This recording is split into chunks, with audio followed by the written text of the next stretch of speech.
에스겔 13장 1절과 2절입니다. 여호와의 말씀이 내게 임하여 이르시되 인자야 너는 이스라엘에 예언하는 선지자들에게 경고하여 예언하되 자기 마음대로 예언하는 자에게 말하기를 너희는 여호와의 말씀을 들으라. 에스겔서 13장은 거짓 선지자들에 대한 하나님의 심판을 다루고 있습니다. 어느 시대마다 거짓 선지자들은 있었습니다. 그래서 예수님께서도 마태복음 7장 15절에서 거짓 선지자들을 삼가하라. 양의 옷을 입고 너희에게 나아오나 속에는 노략질하는 일이라 라고 경고를 하십니다. 그렇다면 성경에서 말하는 거짓 선지자들은 어떤 자들일까요? 에스겔은 거짓 선지자들의 특징을 두 가지로 고발합니다. 먼저는 주 여호와의 말씀에 본 것이 없이 자기 심령을 따라 그리고 자기 마음에서 나는 대로 예언하는 자들입니다. 3절을 보면 본 것이 없으면서 자기 마음을 따르는 어리석은 선지자들에게 화 있을진저라고 하십니다. 히브리어 라는 보다라는 의미인데 여기서 하나님의 계시를 받지 않았다는 것입니다.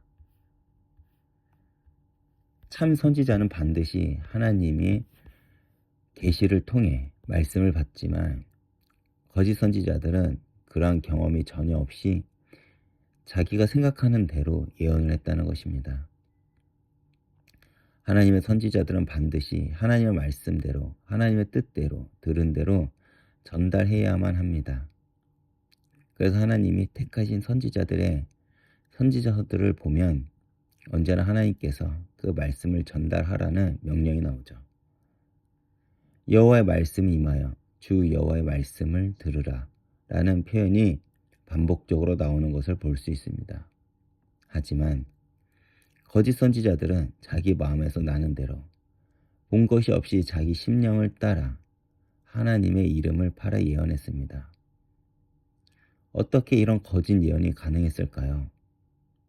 그것은 예언자들조차 하나님을 경외하지 않았기 때문입니다. 그렇다면 왜 그들은 선지자 노릇을 하면서까지 하나님을 경외하지 않았을까요? 바로 당장 눈에 보이는 이익을 쫓았기 때문입니다. 미가 3장 11절을 보겠습니다. 그 우두머리들은 뇌물을 위하여 재판하며 그 제사장들은 삭슬 위하여 교훈하며 선지자들은 돈을 위하여 점치며 이렇듯 어느 시대든 그들은 하나님보다 물질을 사랑했던 것입니다. 거짓 선지자들은 당장 이익을 쫓더라도 그들은 여전히 하나님을 두려워하지 않습니다. 그리고 많은 이들이 하나님의 선지자들보다 거짓 선지자들의 메시지에 더욱 반응하며 따릅니다. 그들의 메시지는 사람을 위로하고 사람의 귀를 좋게 합니다. 6절을 보면 평강이 없을 때에도 평강이 있다라고 거짓말을 했다고 합니다. 그런데 오늘날도 마찬가지죠. 오늘날 교회가 무너진 이유는 무엇일까요? 바로 하나님보다 사람을 의지했기 때문입니다. 사람이 좋아하는 설교, 사람이 듣기 원하는 메시지만 전했기 때문입니다. 우리의 창조의 목적은 바로 하나님과 함께함에 있습니다. 다시 말해 우리는 하나님을 경외하기 위해 창조되었다는 것이죠. 그런데 창세기 3장 선악과 사건 이후 사단은 끊임없이 하나님과의 관계를 깨뜨리려고 합니다. 그것이 고난이고 재앙일 때도 있지만 우리가 더욱 경계할 것은 지속되는 평안입니다. 왜 그렇죠? 그때마다 우리는 하나님보다 인간이 추구하는 것, 기호 등을 선택하기 때문입니다. 그러면서 이러한 평안이 내일도 지속될 것이라고 우리는 거짓 믿음을 가지고 있습니다. 당시에도 거짓 선지자들이 이러했습니다. 그들은 평강이 있다 라고 하면서 백성들을 속입니다. 그때 하나님이 에스겔을 통해 그들 향한 심판의 메시지를 하고 있는 것입니다. 그리고 그 첫 번째 심판은 무엇입니까? 9절을 보겠습니다. 내 백성의 공회에 참여하지 못하며 이스라엘 족속의 책에 기록되지 못하며, 즉 하나님을 경외하지 않는 그들에게 예배의 권한을 박탈했다는 것입니다. 이것이 이스라엘 향한 하나님의 엄중한 심판이라는 것이죠. 그렇다면 이것이 왜 우리에게 심판이 될까요? 우리는 예배를 위해 창조되었는데 그 권한이 박탈된 것입니다. 이것은 하나님의 최고로 엄중한 심판이라는 것이죠.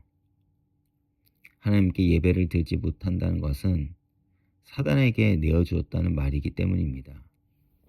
그리고 두 번째로 14절에서 그들이 회칠한 담을 헐어서 땅에 넘어뜨리리니 라고 하셨듯이 그들이 쌓아놓은 모든 것은 무너지게 될 것이라고 말씀하십니다. 오늘날도 마찬가지죠. 오늘날 교회는 십자가를 잊어버렸습니다. 그리고 교회는 어느덧 사람들이 교제하는 장소가 되어버렸고 예배하는 사람들이 좋아하는 설교, 프로그램으로 꽉 차 있습니다. 그런데 이러한 때에도 하나님은 복음에 반응하는 한 사람을 찾고 계십니다. 하나님은 그 한 사람을 통해 다시 교회와 예배가 회복되고 이 땅을 회복시키길 원하십니다. 그렇다면 그 한 사람은 어떤 사람일까요? 첫째, 바로 하나님의 말씀을 엄중하게 받는 자입니다. 그리고 둘째로는 오직 그리스도의 기준을 가진 자죠. 세상의 기준이나 사람의 기준이 아니라 예수 그리스도의 기준으로 모든 것을 판단하는 자입니다. 그리고 세 번째로는 그 말씀을 내 삶 가운데 지켜 행하는 자입니다. 이것을 삶으로 살아가는 그 한 사람을 통해 하나님은 다음 세대를 준비시키실 것입니다. 하나님은 언제나 당신에게 반응하는 그 한 사람을 통해 역사를 바꿔 오셨습니다. 오늘도 이 말씀을 기억하시면서 하나님의 말씀을 엄중하게 받아 깊이 묵상하고 오직 그리스도의 기준으로 살아가는 하루가 되길 주님의 이름으로 축복하겠습니다. 기도하겠습니다.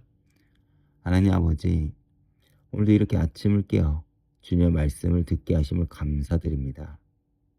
우리로 하여금 거짓 것에 속지 않게 하시고 오직 주님의 말씀만을 사모하게 하옵소서. 주님의 말씀을 엄중히 하게 받아 우리 삶 가운데 순종하게 하시고 그리스도의 기준으로 살아가는 신실한 주의 백성이 되게 하옵소서. 예수님의 이름으로 기도했습니다. 아멘.